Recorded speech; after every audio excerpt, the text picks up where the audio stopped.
Hello, everyone, and welcome to English Pod. My name is Marco. My name is Catherine, and today we've got another lesson all about food and eating. So today we're going to talk about all the tools that we use when we're at the table. So what we use when we're eating.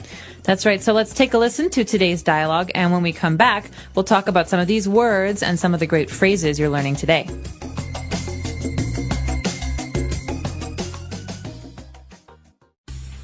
Honey, can you set the table? Sure. What are we having for dinner? Do I need to put anything out in particular? Well, make sure to put out the pepper and salt shakers. I don't know if your brother is coming tonight, so set an extra placemat just in case. Okay, should I use the fancy silverware?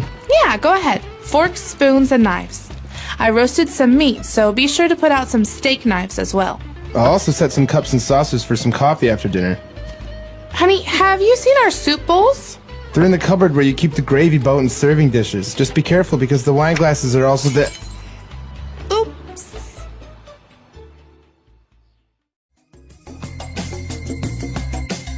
All right, we're back. So now let's take a look at a couple of words in language takeaway. Language takeaway. So our first word is a very important one.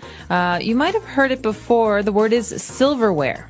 Okay, silverware. Now, this means that it's usually made something that's made out of silver, right? It could be. Maybe traditionally it's made out of silver, but it doesn't have to be. You could have wooden silverware or other metals. It's basically the things that you use to eat food with. Okay, so we're going to take this as a category. Silverware are all the tools that we use to eat food with. And in this, so for example, a fork is a part of a silverware. It's a kind of silverware, fork. A fork is the one that you usually put in your mouth with a piece of lettuce or meat or something. Okay, so it's pointy. It has like 4 little points. Mm-hmm. Now, the one that we use to have dessert or to have soup with, we call that a spoon. A spoon, that's right. So to eat yogurt or ice cream, you use a spoon. And finally, to cut things, you use a knife. Okay, so in the dialogue, we saw the plural form, knives, but singular, it would be knife. That's right. And sometimes there are foods that are very, very hard to cut. For example, steak is very hard to cut because it's a tough meat. And so in that case, we use a steak knife to cut it. Okay, so we have a knife or a steak knife. Steak knife, more specifically, is used to cut meats. All right, so these are 3 kinds, or actually 4 kinds of silverware. Of course, there are other kinds, but those are the most important. After that, though, we have something that's important for making your food taste better. So what if I want to add salt or pepper? What are those things called? Those are called salt and pepper shakers. We saw them in the dialogue that we need to put out the pepper and salt shakers. So the little thing where you keep the salt is called a shaker. That's right, because the action, the verb, is to shake. That means moving your hand up and down so some salt will fall out onto your food. Exactly. So usually it's only salt and pepper that we keep in these things, in these little shakers. Mm-hmm. But apart from salt and pepper shakers, when all the silverware we're putting out, we're also putting out some saucers because we're going to have coffee later on. Okay, so this normally goes together with cups and saucers, but everyone knows what a cup is. What is a saucer? So a saucer is this little plate that you put under the cup when you're having coffee. So usually that's where you keep your spoon or maybe the little bag of tea. Okay, so a saucer is important because it also helps in case you spill some coffee or tea, so the coffee or tea doesn't go on the ground, it goes on the plate. Exactly. So that little plate is called a saucer. Now, where do we keep all the plates, all the silverware? We usually keep them in a cupboard. Okay, so you might want to say cupboard because it's cup, C-U-P-B-O-A-R-D. That's not right. The word is pronounced cupboard. Okay, so even though it may seem like you should pronounce cupboard, the correct pronunciation is? Cupboard. Cupboard. cupboard. And a cupboard, like you said, is usually in the dining room or the kitchen because it keeps all of our plates and bowls and sometimes our silverware. That's right. Okay, so actually in the cupboard we also have some other things, dishes. Well, specifically, we have a gravy boat in there. Okay, so I'm not even sure why they call it a boat, but a gravy boat is basically a special dish. It's like a tall bowl with a spout, so you can pour it, that keeps gravy. So gravy is like a liquid or a sauce that goes on top of meat or potatoes. I guess it kind of looks like a boat. Just imagine a boat, but inside it's empty. So then that's where you put the gravy in. You pour it. You can pour it. All right. And so we can find that. We can also find serving dishes, which are basically big plates or bowls that we use when we're having dinner at the dinner table to keep, for example, a turkey or a roast. Mm-hmm. And specifically, we were also looking for wine glasses. Well, maybe we weren't looking for them, but they found us because the person getting stuff out of the cupboard dropped some wine glasses. These are very, very easy to break. Wine glasses are basically just glasses that maybe are tall and you drink wine out of them. That's right. So there's a specific type of glass usually used to drink wine. So wine glasses, I guess a normal glass that you use to drink maybe juice or water is just called a glass. Right. You wouldn't say wine glass. Only when you're drinking wine. Mm-hmm. Okay, so we've taken a look at a lot of vocab here, a lot of tools that we use at the dinner table when we're having dinner. So let's listen to the dialogue again and review. Honey, can you set the table? Sure. What are we having for dinner? Do I need to put anything out in particular?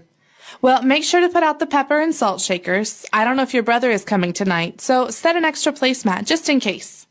Okay, should I use the fancy silverware? Yeah, go ahead. Forks, spoons, and knives. I roasted some meat, so be sure to put out some steak knives as well. I'll also set some cups and saucers for some coffee after dinner. Honey, have you seen our soup bowls? They're in the cupboard where you keep the gravy boat and serving dishes. Just be careful because the wine glasses are also the... Oops. All right, we're back. So now we have 4 key phrases that we've prepared for you on Fluency Builder. Fluency Builder. Okay, so this first phrase is very important, especially as a child. Your mother or father might ask you to do this. The phrase is to set the table. Okay, so that's a phrasal verb, to set the table. And what does it mean if you're asked to set the table? It means you will put down the plates and the silverware and the bowls so that everything is prepared for dinner. Okay, so this is actually what we were doing, and a complementary phrasal verb to this.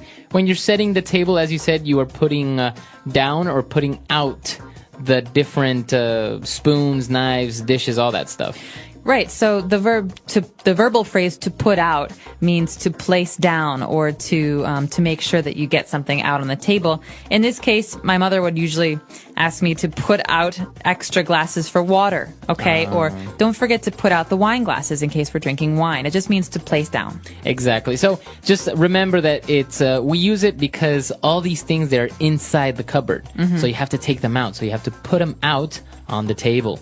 All right, and sometimes we may have a guest or we may need an extra chair or an extra seat because we're having company. And the person in the dialogue said to set an extra placemat just in case. Okay, so placemat is basically a piece of plastic or maybe fabric that you put in front of a person when they're at the table. So it's on the table, and it's something that protects the table. So it's small, everyone has one, and the bowl and the silverware will go on top of that placemat. But it also indicates that that is where someone will sit. Mm-hmm. Okay, so to put out or to set out an extra placemat means to prepare an extra place for someone else who will be coming. So if you have a guest, for example, you'll set out an extra placemat for him or for her. Okay, so we can say set an extra placemat because by this we're referring that somebody is going to sit down at the table, or you can just simply say set an extra place for someone. That's right. Set an extra place. Your older brother is coming home from college tonight. Okay. So we can set an extra place for him at the table. And, well, in this case, we didn't know if the brother was really coming or not. So she said, just in case. This is a great phrase, one that you'll hear all the time. It means I'm not sure what the result will be or what the outcome will be, but in case something happens or just in case we should do this. So, for example, Marco, I think it's going to rain today. You should bring an umbrella just in case. Okay, so this is a way of saying you're preventing something, you're prepared. Maybe if it does rain, you'll have an umbrella. Just in case, bring your umbrella. Okay, so a lot of great phrases there, a lot of vocab, so why don't we listen to the dialogue for the last time?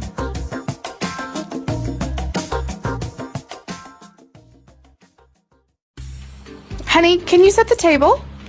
Sure. What are we having for dinner? Do I need to put anything out in particular? Well, make sure to put out the pepper and salt shakers. I don't know if your brother is coming tonight, so set an extra placemat just in case. Okay, should I use the fancy silverware? Yeah, go ahead. Forks, spoons, and knives. I roasted some meat, so be sure to put out some steak knives as well. I'll also set some cups and saucers for some coffee after dinner. Honey, have you seen our soup bowls? They're in the cupboard where you keep the gravy boat and serving dishes. Just be careful because the wine glasses are also the... Oops.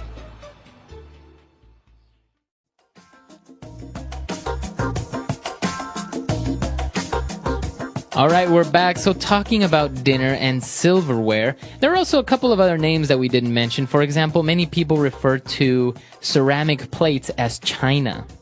Yeah, these are usually the fancy kinds of plates and dishes that you have in your house. Obviously, if you have just kind of the cheap ceramics that you can throw away, or even paper plates, those aren't very important. But at a wedding or in a special occasion, a person or family might receive china, and that is very nice, very pretty porcelain plates or just lacquerware. Okay, so you can call it chinaware, which is basically plates that are either very fine ceramic or porcelain, as you said. That's right. Or what was the other word that you said before? Lacquerware. Lacquerware is a certain kind of plate or ceramic that has a kind of sheen to it. It's it's got a special kind of basically paint job. Oh, okay. Yeah, because it's always been kind of strange, the fact that a name like China would also now be related to plates. But apparently, I guess because Chinese porcelain is renowned as being such high quality, I guess this is why now we just have a word for it called china or chinaware. I think it actually has to do with the fact that the Chinese in the old days most of the British bought their porcelain from China. And so it was very, very in vogue. It was very popular. And it was basically the only thing that the British wanted. They just wanted all of this china. And it became a part of the vocabulary then. Yeah, it's really strange, though, that you would call something China. It's like, I don't know any other country that you call something, like French. This is a French. Or Frenchware. Sure. I don't know. I can't think of any. Limoges is the name of a city in France, and it's a certain kind of ceramics. Oh, there you go. All right, so an interesting topic. There are many other tools that we didn't mention, like salad fork and ice cream spoon. I don't know. There's so many. Sometimes if you go to a fancy dinner, you will have maybe 3 spoons, 3 knives, 3 forks, and you don't know what to do with it. Start on the outside and go in. That's my one recommendation. Exactly. So we're really curious to know what you have to say. Come to our website, englishpod.com. If you have any questions, you can leave them there. Or if you also want to suggest a topic for a lesson or anything you want, just let us know. All right. We'll see you then. All right. Bye.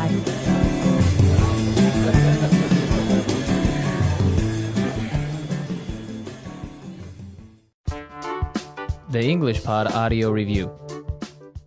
Listen to the meaning, then say the vocabulary word. Prepare the table so as to sit down and eat. To set the table. Anything specific. Anything in particular. Eating utensils, fork, spoon, knife. Silverware.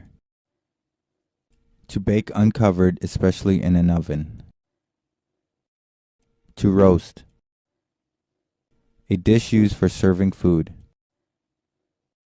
Serving dish. Let's try that faster. Anything specific. Anything in particular. Eating utensils, fork, spoon, knife. Silverware. Prepare the table so as to sit down and eat. To set the table. To bake uncovered, especially in an oven. To roast. A dish used for serving food. Serving dish. Now say the word and hear it in a sentence. To set the table.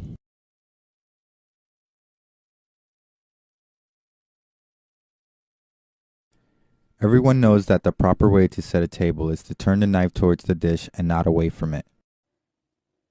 To set the table.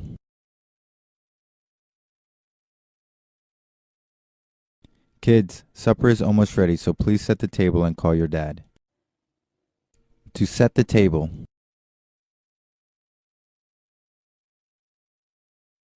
I think I will set the table with our crystal glasses for our guest tonight. Anything in particular? I'm not looking for anything in particular, just browsing. Anything in particular? Did you want anything in particular for your birthday? Anything in particular? Is there anything in particular I can do to help you clean up? Silverware. She brought out her good silverware for the dinner party. Silverware.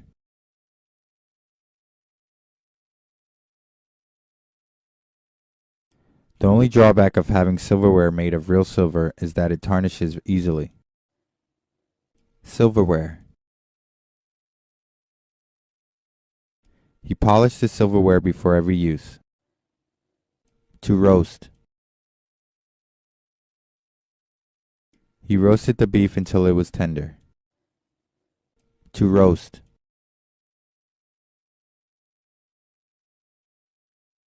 She tossed some vegetables in a pan, then put them in the oven to roast. To roast.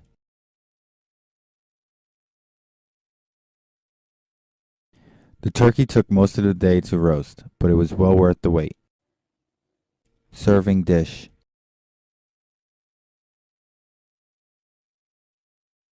The guests admired the creative arrangement of cheese and crackers on the serving dish.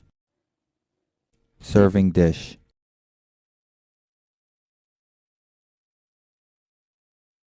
Can you put the stir fry into a serving dish and then place it on the table for me? Serving dish.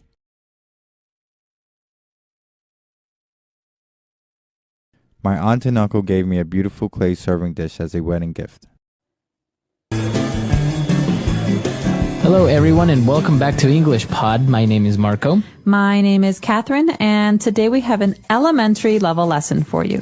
That's right. We are going to talk about winter, but specifically about the clothes you wear during winter when it's very, very cold outside. That's right. And I hear you're not too familiar with some of these practices because where you come from, you don't really have winter. We don't have winter. We have dry season and rainy season, but same temperature. Well, Chicago definitely has a snowy season, so I'm very familiar with these things. So let's jump right into today's dialogue. We'll be hearing it one time, and in a minute, we'll be back to talk about it. Bye, Mom. Wait, Jimmy, it's cold outside. Put a hat on. Okay, bye. No, wait, you'll be too cold without mittens. All right, see ya. Hold on, with that wind, you're going to catch a cold. Wear this scarf.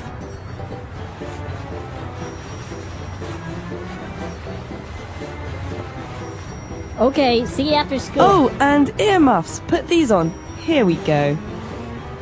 Mom, Yes, honey? I can't breathe. All right, we're back. So there were a couple of different items of clothing that we saw in this dialogue. So let's look at them now in language takeaway. Language takeaway. Okay, well, first of all, we have Mom and Jimmy. Jimmy is a boy's name. He's a little boy. And Mom is saying goodbye to him, but first she wants him to put on clothes. So the first item, the first thing she asks him to put on is a hat. A hat. Now, you probably have seen like a baseball cap or many different types of hats. and sometimes in other languages they have specific names for a hat for winter, right? But in English it's a hat. Anything that covers your head is a hat. That's Okay. kind of like the category. So maybe this one is a warm wool hat, but it's in the end it's a hat. It's a hat. Okay, so he's put on the hat. Now what else is he going to put on? Well, we need to keep our fingers warm. Okay, so there are two kinds of ways to keep your fingers warm, and the way in this dialogue that the boy keeps his fingers warm is with mittens. All right, so mittens you put on your hands. Now what's the difference between mittens and gloves? Okay, gloves have special places for each finger. 1, 2, 3, 4, 5 on each hand. Right. And mittens, there's 2 spaces, one for your thumb and one for all your other fingers. Okay. Okay, so that means you can't really hold things. So you kind of look like a penguin or something like that. Yeah, you look like exactly, like a penguin.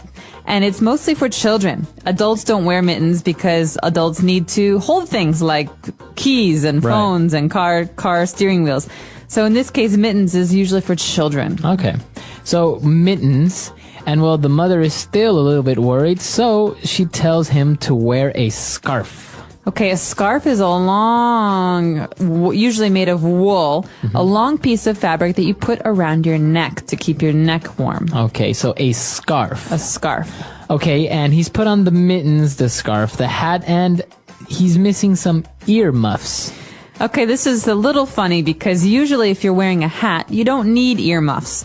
But earmuffs are like headphones, but they keep your ears warm. Right. And we wear these, they don't cover your head, they just cover your ears. And usually they're just 2 round circles over your ears. So as you say, exactly, they look like big earphones, and they keep your ears warm. Now, as you say, you usually don't wear this if you're wearing a hat because, well, you would put your ears inside your hat, right? So it looks pretty silly if he's wearing all of this together.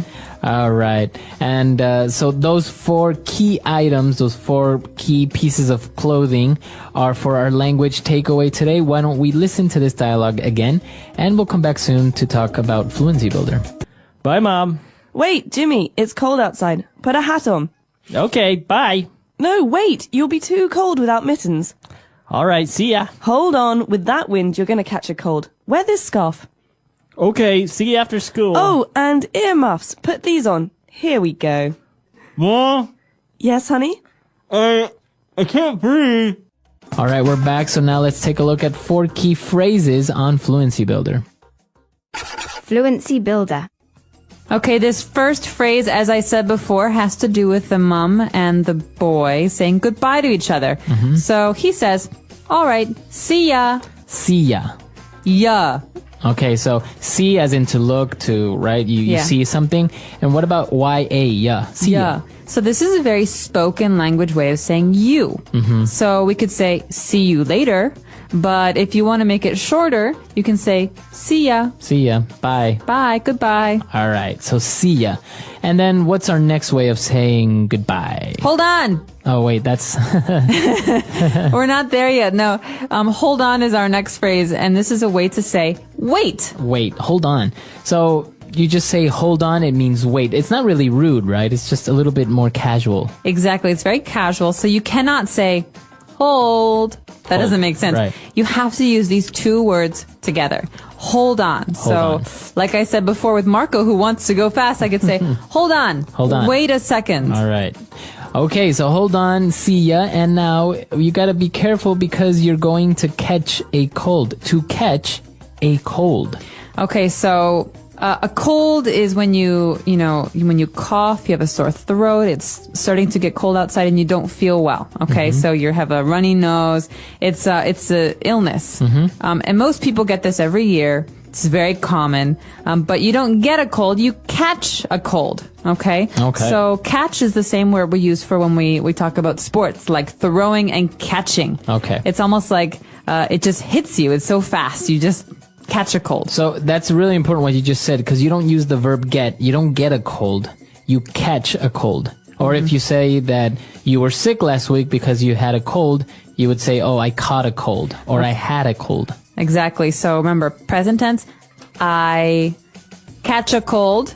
Past tense, I caught a cold last week. Okay. And our last phrase for Fluency Builder is here we go. Here we go. Okay, so when do we hear this phrase? The mother says to the boy, put these on. Here we go. So she's doing something with him. She's helping him put his earmuffs on. And here we go is a way to say, okay, I've finished.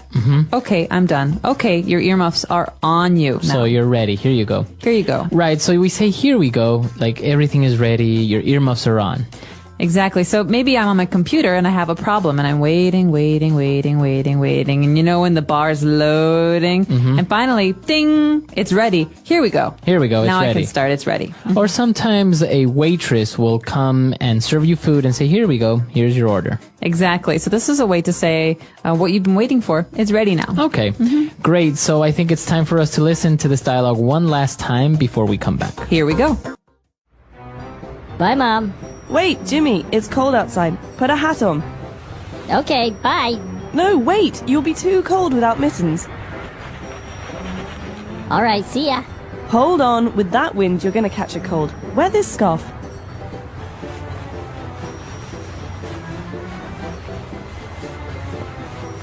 Okay, see you after school. Oh, and earmuffs. Put these on. Here we go. Mom, Yes, honey? I can't breathe. All right, we're back. So as you mentioned, in Chicago, it's very, very cold. So I imagine you had all of these winter clothes, right? That's right. And it's funny because I remember being a small child and my mother doing this to me, putting on snow pants and boots and earmuffs and hats and gloves and scarves. And all of a sudden, it's so hot inside because you're wearing everything. And so you can't even walk. Like you were saying, you look like a penguin walking out the door. And then you get to school and you're sweating, right? And so in school, we had a special room and we had to take everything off because there's snow everywhere. Right. And snow can be very dangerous because it melts and it turns into water. Okay, so I have very strong memories of all of this, putting them on, taking them off, and just being warm all the time. Well, yeah, when it's cold or you live in a place with cold weather, you have to have these items of clothing because otherwise you might catch a cold. Exactly. So I hope that no one out there catches a cold, but if you want some suggestions, wear a scarf, cover your neck. That's the most important. Your head and your scarf are the most important. All right. And if you guys have any other questions or comments, you can visit our website, englishpod.com, and we'll see everyone there. Bye, everyone. Bye.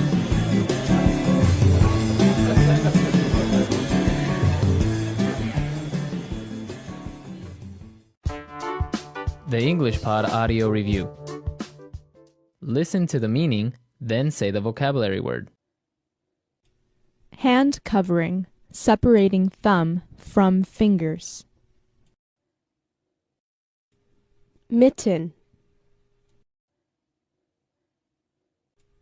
Stop. Wait.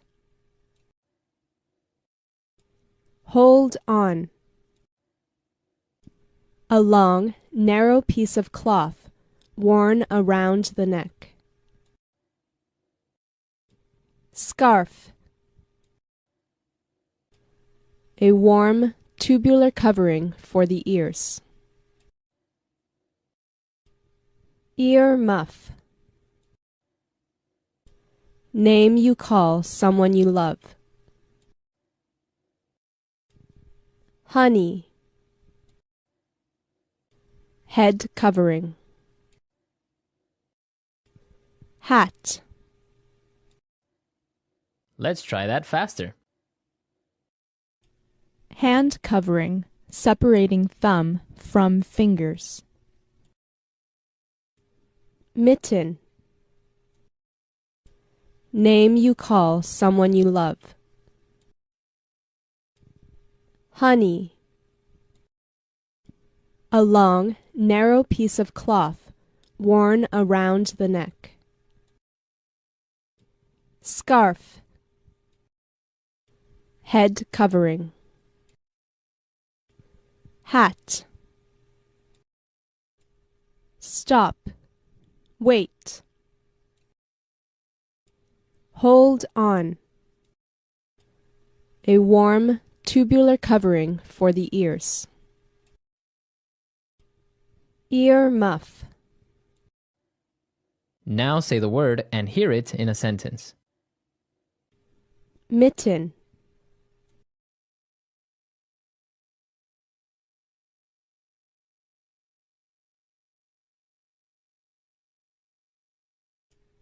For Christmas, his grandmother gave him a pair of mittens that she made herself. Mitten.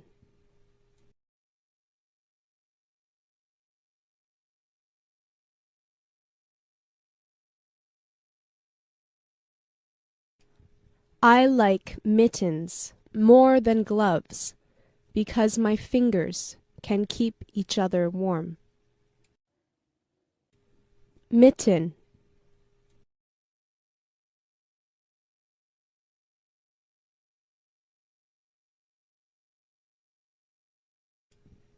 My friend has a pair of mittens with snowflake designs on top.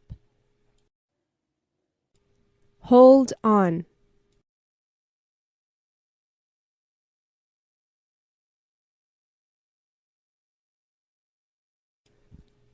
Can you hold on a second while I tie my shoelaces? Hold on.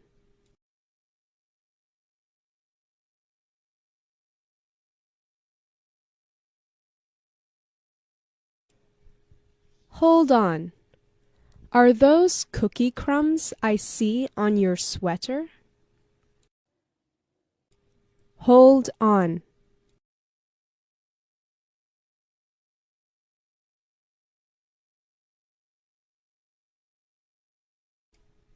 Just hold on a minute.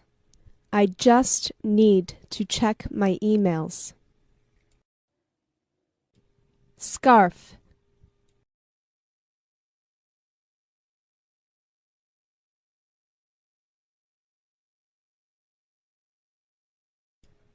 His scarf was so long that he could wrap it around his neck 3 times. Scarf.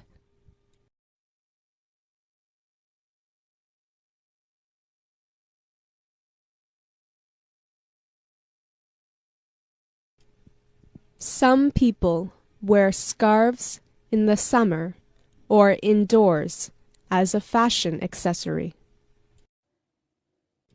Scarf.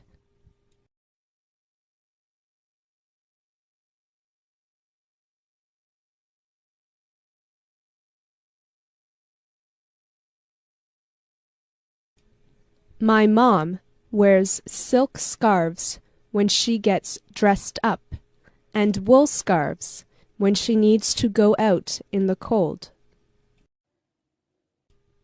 Ear muff.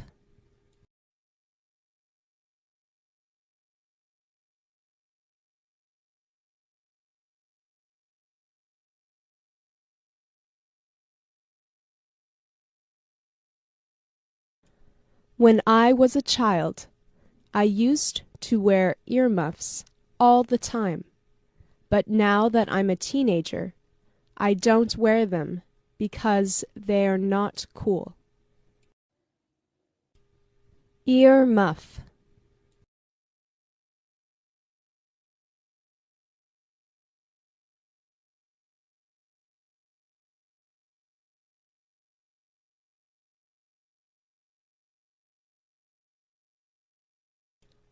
I was in a store the other day, and they were selling rainbow earmuffs and leopard print earmuffs and all kinds of other neat designs. Ear muff.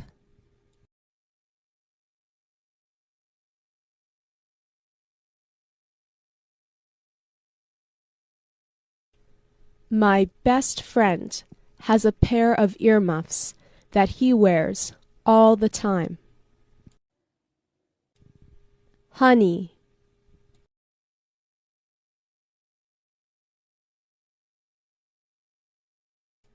Hey, honey, I'm home. Honey.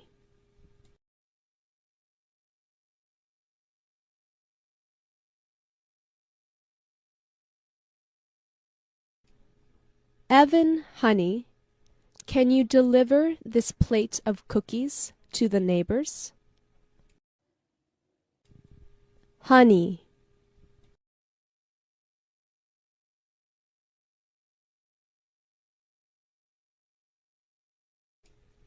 Honey, what's wrong? Why are you upset?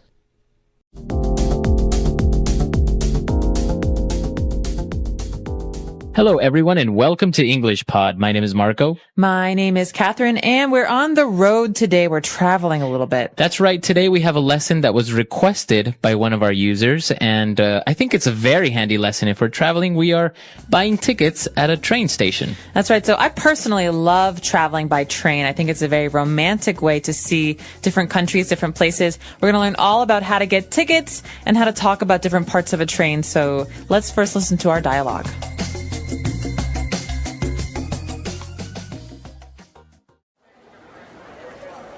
Hi, I would like to purchase a one-way ticket to Brussels, please. Certainly, sir. This is our train schedule. We have an express train departing every morning and an overnight train that departs at 9 p.m. How long does it take to get there? About 12 hours. We currently have tickets available only for first class on the express train. If you'd like, you can choose a sleeper on the overnight train, which is a bit less expensive. Yeah, I think that's the best option. Do you serve food on a train? 12 hours is such a long time. Yes, of course. There is a dining car towards the end of the train where they serve meals at all times. We do provide complimentary water and coffee for all of our passengers. Great, I'll take it. Here you are, sir. Your train leaves from platform number 9 at 9 on the dot. Remember to be here at least 30 minutes before your scheduled departure time, or else you might miss your train. I understand. Thank you very much. Have a great trip.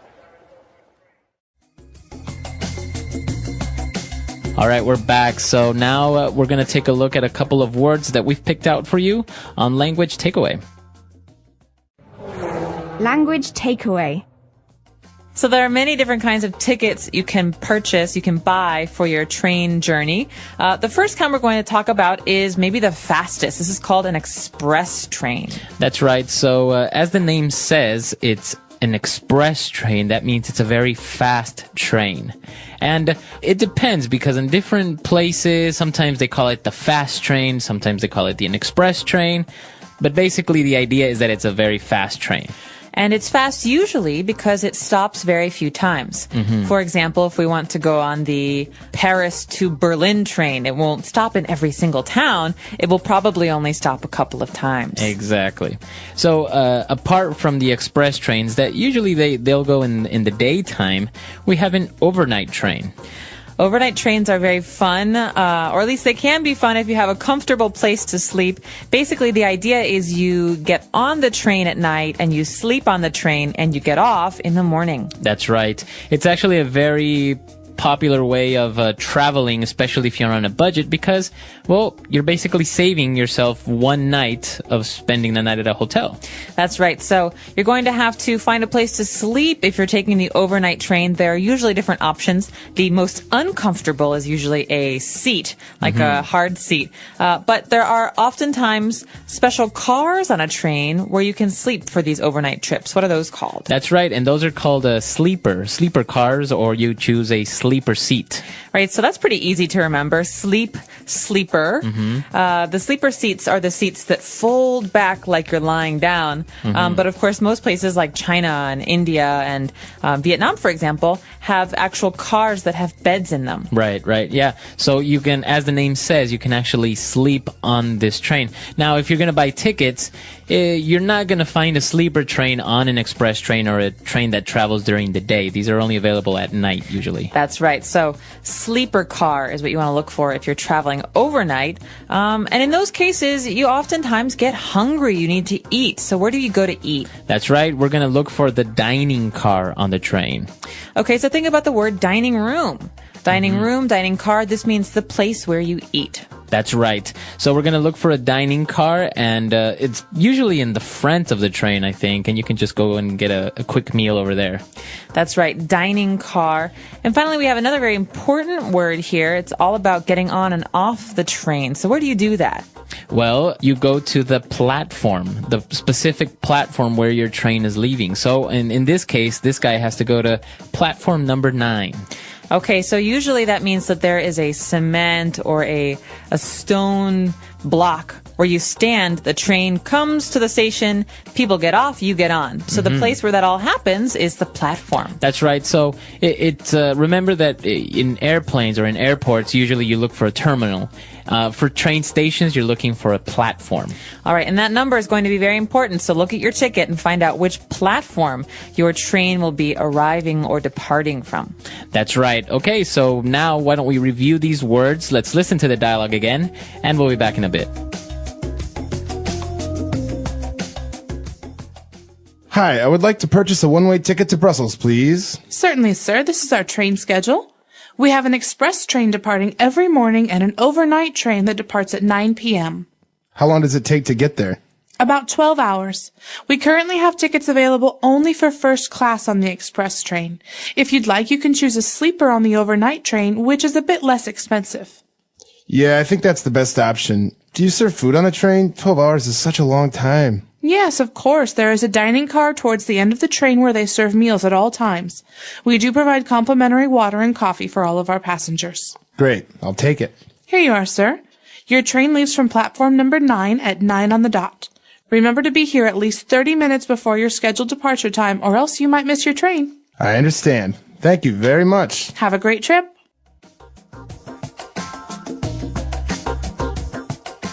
Okay, so we've got some really great phrases today on Fluency Builder. Not that many of them, but they're very useful. The first one is a kind of ticket you can buy. That's right. We're looking for a one-way ticket to Brussels. Okay, so a one-way ticket means you go to Brussels, but you don't come home. Maybe you have a flight later, or you have a car waiting for you. You don't need a return ticket on that train. One-way ticket is the opposite of a round-trip ticket. That's right. So usually, for example, if you live in New York and you're going on vacation, you're going to buy a round-trip ticket because you need to go back to your city. But in this case, we're getting a one-way ticket, so we're just buying a ticket that'll only take us there. It's not going to bring us back. Okay, one-way ticket. And after that, we have a good question. This is something we can ask in many, many different situations. Here, the person buying the ticket wants to know, how long does it take to get there? He's talking about Brussels. That's right. So let's take a look at this structure. We can say, how long does it take to... And then we can add another verb there. So, for example, we want to know the amount of time it is going to require. For example, here we are asking how long does it take to get there, in this case, to Brussels. We are asking how much time is needed to go to Brussels. But what if we change the last part? Well, there's anything. We could say anything here. We could say, how long does it take to bake a pizza?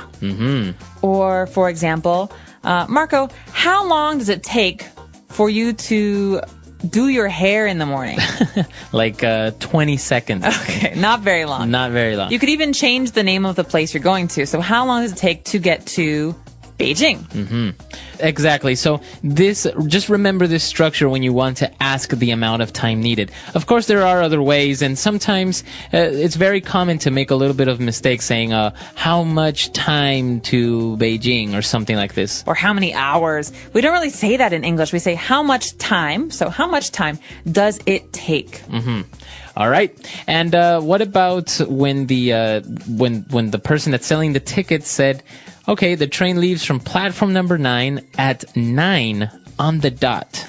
Okay, so I'm not really sure where this idea of a dot comes from, but I think it has to do with clocks.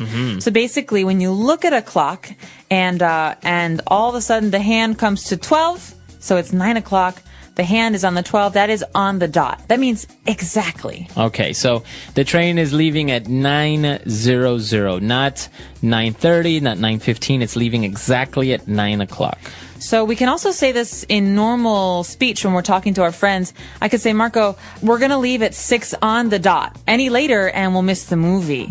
Exactly. So, but when you say on the dot, you're usually emphasizing that it leaves promptly. It's not going to be late, and you're kind of emphasizing a person to be on time. Yes, please don't be late, because so 9:01, or in my case 6:01, Oh, 4, these are not okay because they're too late. Exactly. So if I say I'm going to pick you up at 4 o'clock on the dot, it usually means I don't really want to wait. So please be ready at 4. All right. So on the dot. All right. So now let's listen to our dialogue for the last time, and we'll be back to talk with you a little bit more.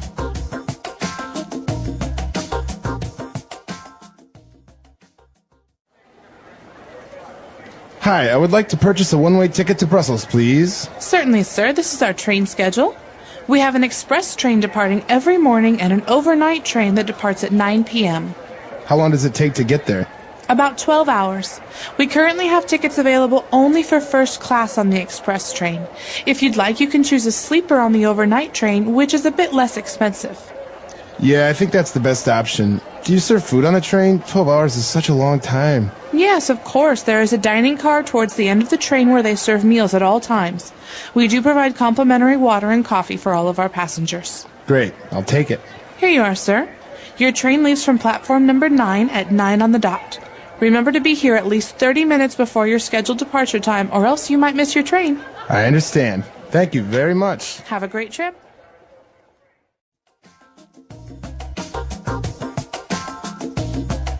All right. So you mentioned you really like to travel on trains. I do. Why is that? Well, I like that trains are kind of slow. So when many trains are slow. Some trains, as we said, like express trains are faster. But if you're traveling in a new place, it's a wonderful way to see the country. Because maybe you're going from one city to another city. Well, it's nice to see what's in between cities. Exactly. And so that's why I like to be on trains. I actually also really enjoy taking the overnight trains because I sometimes get a little bit uncomfortable if I travel for too long, for example, on an airplane or a car.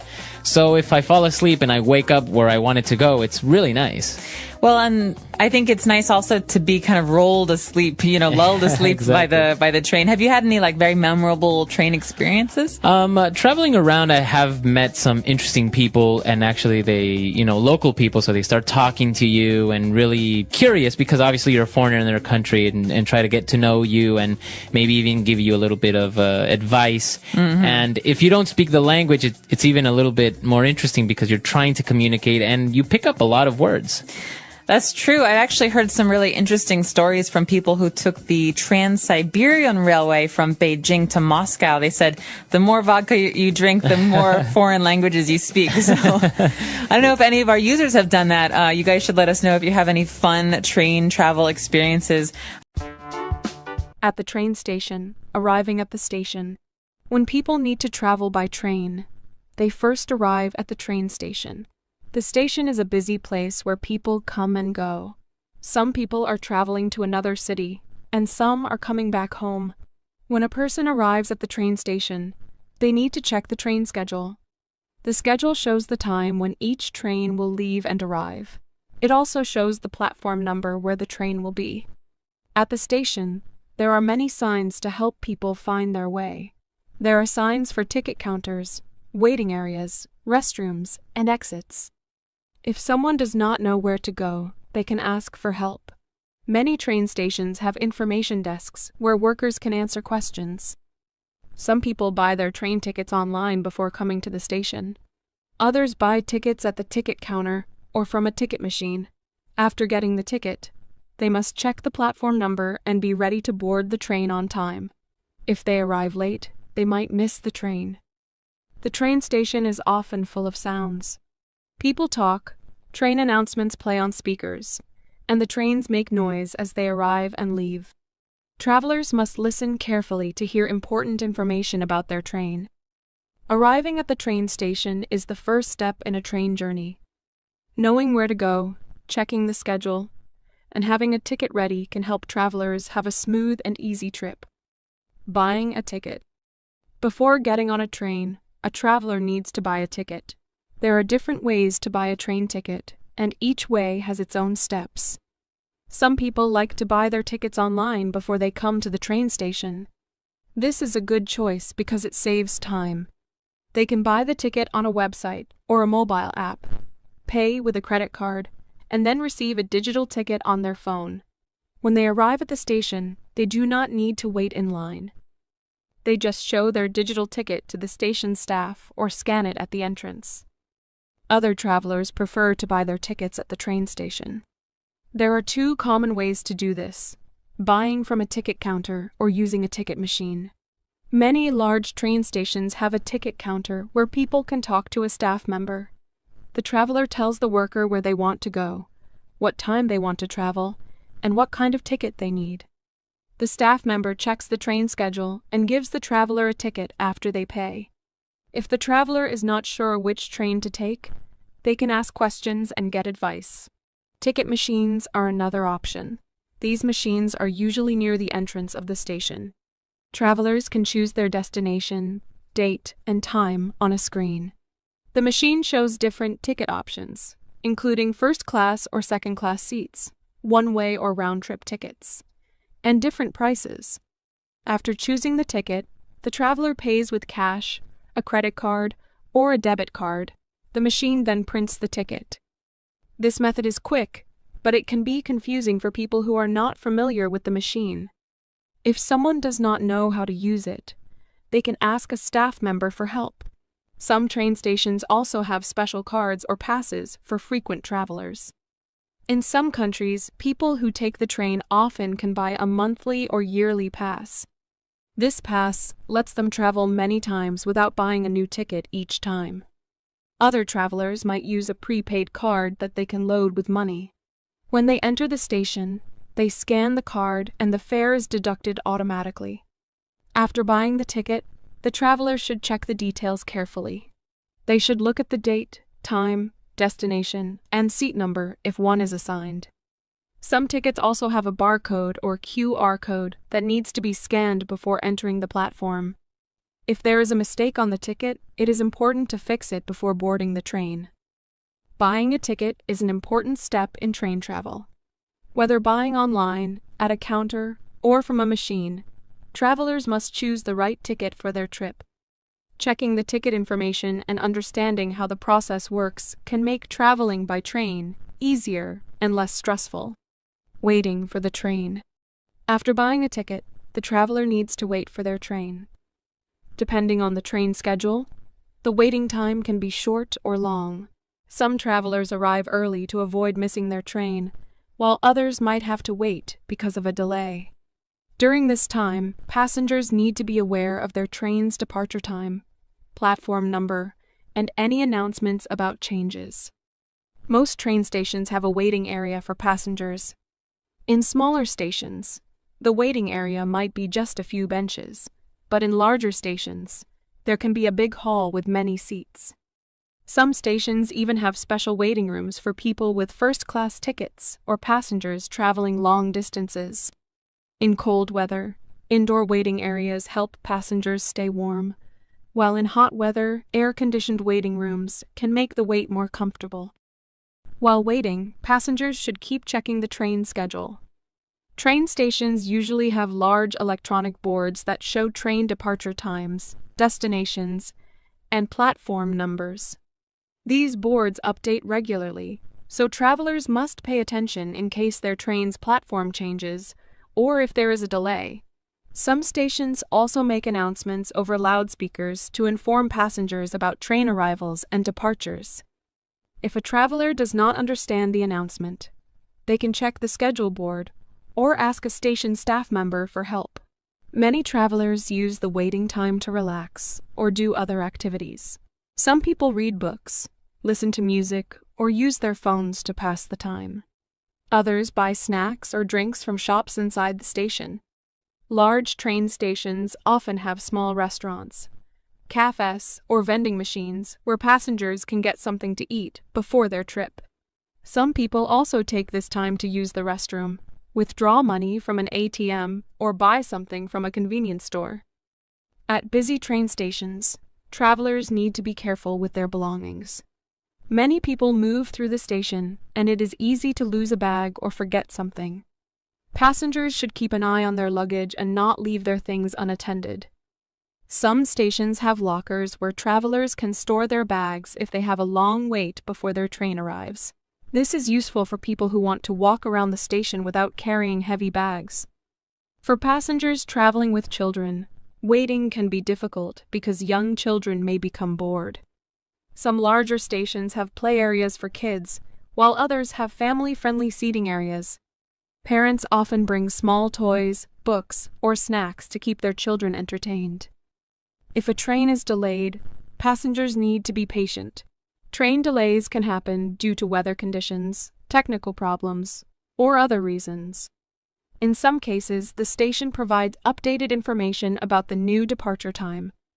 If a traveler is unsure about what to do, they can ask for assistance at the information desk. Waiting for a train is a normal part of train travel. It is important to stay alert, check for updates, and make good use of the waiting time. Whether reading, eating, or simply watching people move through the station, passengers can find ways to stay comfortable while they wait. Boarding the train. When it is time to board the train, travelers need to be prepared. Boarding a train is different from boarding an airplane or a bus. Passengers must pay attention to the platform number, listen for announcements, and make sure they are at the right place before the train arrives. Some people feel nervous about boarding, especially if the station is busy or if they are unfamiliar with the process. However, knowing what to do can make the experience easier and less stressful. Before heading to the platform, travelers should check their ticket one more time. The ticket usually has important information such as the train number, departure time, and assigned seat, if there is one. Many stations have automated ticket gates where passengers scan their tickets or prepaid cards before entering the platform area. If there are no ticket gates, station staff might check tickets before allowing people onto the platform. Some train stations allow passengers to go directly to the platform without checking tickets, but in this case, conductors check tickets inside the train. Once passengers enter the platform area, they must find the correct platform. Large train stations have many platforms, and each train leaves from a specific one. Signs and electronic boards help travelers find the right place. Sometimes, two trains arrive at the same platform but go in different directions. Passengers must carefully check the destination and train number to make sure they are getting on the correct train. As the train approaches, passengers usually hear an announcement or see a message on a display board. Some stations have automatic safety gates that only open when the train stops. In places without gates, passengers should stand behind a yellow or white safety line on the platform to avoid accidents. If the train is crowded, people might form a line to board in an orderly way. In some countries, there are specific areas marked on the platform where train doors will stop, helping passengers know where to stand. When the train stops, the doors open, and passengers inside the train get off first. It is polite to let people exit before entering. After passengers leave, the new travelers can board. Some trains have specific doors for first-class passengers, while others have open seating, allowing anyone to sit anywhere. If a traveler has a reserved seat, they should find their seat number inside the train. If the train does not have assigned seats, they need to find an available spot quickly. For passengers carrying large bags, finding a place for luggage is important. Many trains have overhead racks for small bags and suitcases. Long-distance trains often have special luggage areas near the doors or between seats. Passengers should store their bags securely to prevent them from falling or blocking the aisle. Keeping valuables in a personal bag or backpack is a good idea to prevent theft. In busy train stations, the boarding process can be fast. Trains often stop for only a few minutes before leaving again. Travelers must move quickly, but stay calm to avoid confusion. If someone is unsure where to go, they can ask a train conductor or another passenger for help. In some cases, last-minute passengers must run to catch the train before the doors close. However, it is better to arrive early and board in a relaxed way. Once passengers are on the train, they should settle into their seats and prepare for the journey. Some people take out their tickets in case the conductor comes to check them. Others adjust their bags, put on headphones, or take out a book to read. If the train is a high-speed or long-distance train, there may be onboard services such as food carts, Wi-Fi, or restrooms. Boarding a train is an important step in the journey. Being prepared, knowing where to go, and staying alert can help travelers get on the train smoothly. Whether taking a short trip to a nearby town or a long journey to another city, passengers should make sure they are in the right place at the right time so they can enjoy their trip without stress. Inside the train. After boarding the train, passengers settle into their seats and prepare for the journey ahead. Being inside a train is a unique experience, different from traveling by car, bus, or airplane. Some trains are quiet and comfortable, while others are busy and full of people. Whether traveling a short distance or going on a long trip, passengers need to know what to expect inside the train and how to behave properly. Once seated, travelers should check their tickets to make sure they are in the right seat, especially if the train has assigned seating. Many trains have seat numbers displayed above or next to the seats. If a passenger sits in the wrong place, they may have to move when the rightful passenger arrives. On some trains, there are no assigned seats, and travelers can sit anywhere. In this case, people try to find an available spot as quickly as possible. For those carrying luggage, it is important to store it properly. Small bags can usually be placed on overhead racks above the seats. Larger suitcases may need to be placed in designated luggage areas, usually near the train doors. Some people prefer to keep their bags close to them for security reasons, especially when carrying valuable items like laptops, wallets, or passports. During the journey, train conductors or ticket inspectors often walk through the train to check tickets. Passengers should have their tickets ready to show. If someone has bought a digital ticket on their phone, they need to make sure their phone has enough battery to display it. Some trains use QR codes or barcodes that the conductor scans. If a traveler has the wrong ticket or is in the wrong seat, they may have to move or buy a new ticket. Inside the train, passengers should be considerate of others. Many people use the time to read, listen to music, work on their laptops, or simply look out the window. Speaking in a low voice is polite, especially on long-distance trains where people might want to rest. Some trains have quiet cars where talking is not allowed. If a person wants to make a phone call, they should do it quietly or move to a designated area near the train doors. Some trains offer services to make the journey more comfortable. High-speed and long-distance trains often have dining cars or food carts that sell snacks, drinks, and meals. On these trains, passengers can walk to the dining car and order food or wait for a train attendant to bring a food cart to their seat. Some people bring their own food, especially on longer trips, but they should be careful not to bring strong-smelling food that might bother other passengers. For entertainment, passengers can use their phones, tablets, or books.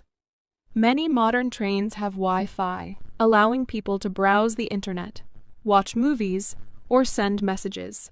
Some trains also have power outlets near the seats so that travelers can charge their devices. However, not all trains have these features, so it is a good idea to bring a fully charged phone or an extra battery pack. Restrooms are available on most trains, especially those that travel long distances. These restrooms are usually small but useful. It is important to use them properly and leave them clean for the next person. Some high-speed and luxury trains have larger, more comfortable restrooms with sinks and mirrors. For passengers traveling overnight or on very long trips, some trains have sleeping cars with beds. These trains allow people to lie down and rest during the journey. There are different types of sleeping compartments, from shared spaces with several beds to private cabins. This makes long-distance travel more comfortable, especially for those who want to sleep before reaching their destination. As the train moves, passengers can look out the window and enjoy the view. Some train routes pass through beautiful landscapes, including mountains, rivers, and small villages. For many travelers, watching the scenery is one of the best parts of train travel. Some people also take photos or record videos to remember their journey. When the train is close to a station, an announcement is usually made to let passengers know they are arriving. Some travelers need to change trains at another station, while others are getting off at their final stop. It is important to listen carefully and get ready before the train stops. Those with heavy luggage should make sure they have enough time to collect their bags before getting off. Being inside a train can be a relaxing and enjoyable experience if passengers are well prepared and follow the rules. Whether taking a short trip or traveling for many hours, knowing what to do inside the train helps make the journey smooth and pleasant. Arriving at the destination. As the train nears its destination, passengers must prepare to get off. This may seem simple, but there are several things to keep in mind to ensure a smooth exit. Some travelers may feel rushed, especially if the station is crowded or if they have a lot of luggage. Others might not be sure where to go after leaving the train. Understanding what to do upon arrival can make the experience much easier. Before reaching the station, passengers should check their belongings. It is easy to forget something, especially small items like phones, wallets, or travel tickets. Many people place their bags under the seat, in overhead compartments, or in luggage storage areas, so they need to double-check these places. Some travelers also leave jackets or personal items on their seats by mistake. It is always a good idea to do a final check before leaving. Train stations usually announce upcoming stops a few minutes before arrival. This announcement may be made over speakers, displayed on digital screens, or both. Passengers should listen carefully to ensure they do not miss their stop. In some cases, especially on local trains, there are no announcements, so travelers must pay attention to station signs outside the train windows. If someone is unsure whether they are at the right stop, they can ask another passenger or a train conductor. When the train slows down, passengers begin preparing to exit. Those with heavy or large bags should be ready to carry them quickly, especially if the stop is short. Some train doors open automatically, while others require passengers to press a button or pull a handle. If the doors do not open immediately, it is best to wait calmly instead of pushing or rushing. Exiting the train can be crowded, especially at busy stations. Passengers should follow the flow of people and move towards the exit without blocking others. If someone is traveling with children or elderly family members, they should hold hands or stay close together to avoid getting separated in the crowd. In large stations, there are often multiple exits, so travelers should check signs to find the right way. After stepping off the train, the next step is leaving the platform. Some stations have ticket barriers that require passengers to scan their tickets before exiting. If a traveler has a digital ticket, they should have their phone ready. If they used a prepaid travel card, they may need to tap it at the exit gate. In stations without barriers, people can walk directly to the main part of the station. Once inside the station, travelers may need to find their next connection. Some passengers take another train to continue their journey. In this case, they need to check the departure boards for platform information and schedule updates. If they have only a few minutes between trains, they should move quickly to avoid missing their connection. For those who have reached their final destination, the next step depends on their plans. Some people meet friends or family at the station, while others need to find transportation to their hotel or home.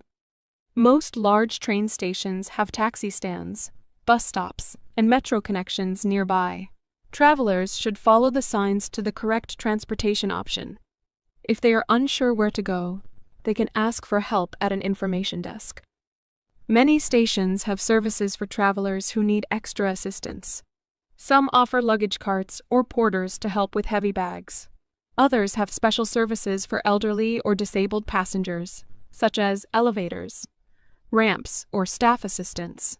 If someone needs help, it is best to ask in advance or check online before arriving at the station.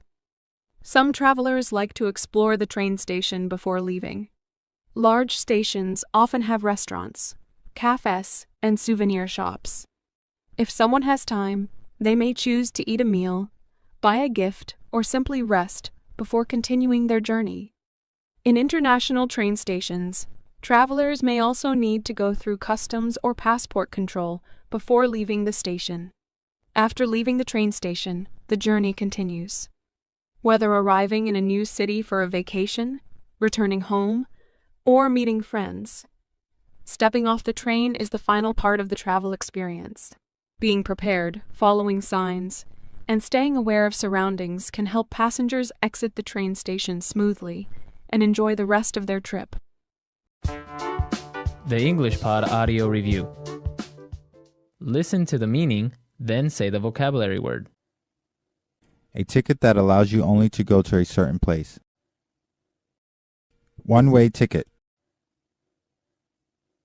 To leave, start a voyage. Depart. A flat elevated portion of ground. Platform. On time, precisely at a certain time. On the dot. Planned at a specific time to leave.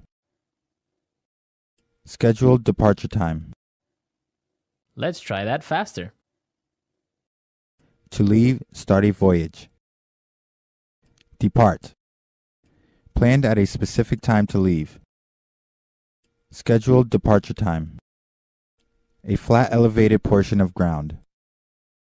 Platform. A ticket that allows you only to go to a certain place. One-way ticket. On time, precisely at a certain time. On the dot. Now say the word and hear it in a sentence. One-way ticket.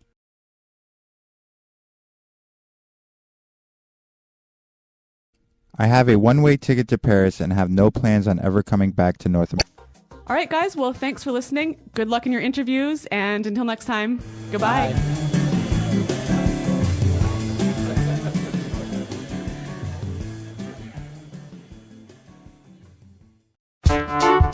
The English Pod Audio Review. Listen to the meaning, then say the vocabulary word. The right person for the job. Perfect fit. The ability to think clearly and make good decisions. Acumen. Be superior to, among the best. Excel. To be the leader of something. Head. To make something active or effective.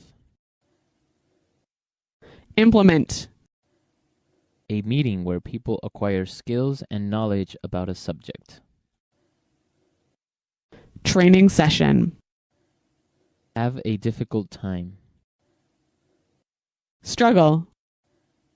Arriving or doing something at the expected or planned time. Punctuality. To deal with a matter, issue, problem, etc. Address. To select a few candidates in order to make a final selection or decision. Short list. Someone or something that is likely to succeed or to be chosen. Prospect. Curriculum vitae, a short document that describes your education, work experience, etc. CV. A weakness that someone has. Shortcoming. A valuable or beneficial thing or ability that a person has. Asset. A great success or achievement a person has. Triumph. Let's try that faster. The right person for the job. Perfect fit. Arriving or doing something at the expected or planned time. Punctuality. A meeting where people acquire skills and knowledge about a subject. Training session. A great success or achievement a person has.